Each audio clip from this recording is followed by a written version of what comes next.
Au Bénin, un nouveau parc industriel prend forme et se veut un modèle de production locale tout en réduisant les émissions mondiales. Bien que le chantier soit toujours en cours, la zone industrielle de Glodjibwe d'Ariz transforme déjà des noix de cajou et fabrique des vêtements pour les marchés occidentaux. La fabrication des produits finis est une première au Bénin, principal exportateur de coton brut d'Afrique, une activité qui fournit des emplois à des habitants comme Marlène Kiziklouno. Je me retrouve heureuse dans ce milieu. C'était pas chose ordinaire où on faisait la couture simple chez nous. Mon objectif, c'est de grandir dans la maison. Et voilà comment je suis là, chaque fois mieux. Selon les économistes, les zones industrielles façonneront l'avenir de l'Afrique qui passe de l'exportation de matières premières et de l'importation de produits finis à la production locale. Si le continent veut développer sa propre production, cela signifie plus d'argent pour les économies africaines et des prix plus bas pour les consommateurs.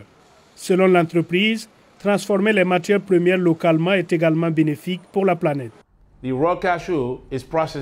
noix de cajou brute est transformée ici et au lieu d'aller au Vietnam puis retourner sur le marché européen et le marché américain pour être vendue aux consommateurs, rien que cela nous permet de réduire l'empreinte carbone. Ensuite, vous prenez le coton, c'est la même chose. Selon la Banque mondiale, le transport maritime international est responsable de 3% des émissions mondiales de gaz à effet de serre qui entraînent le changement climatique. Les activistes s'accordent à dire que la réduction des expéditions de matières premières africaines destinées à être transformées à l'étranger permettrait de limiter ces dégâts.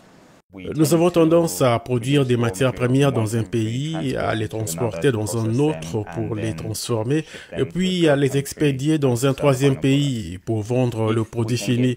Si nous pouvons passer à une économie où les matières premières sont traitées plus près du point d'extraction, nous pouvons réduire considérablement les émissions inutiles. Bien que l'impact global de la réduction des expéditions ne représente qu'une fraction des émissions mondiales, les partisans de cette initiative affirment qu'elle pourrait jouer un rôle dans la lutte contre le changement climatique.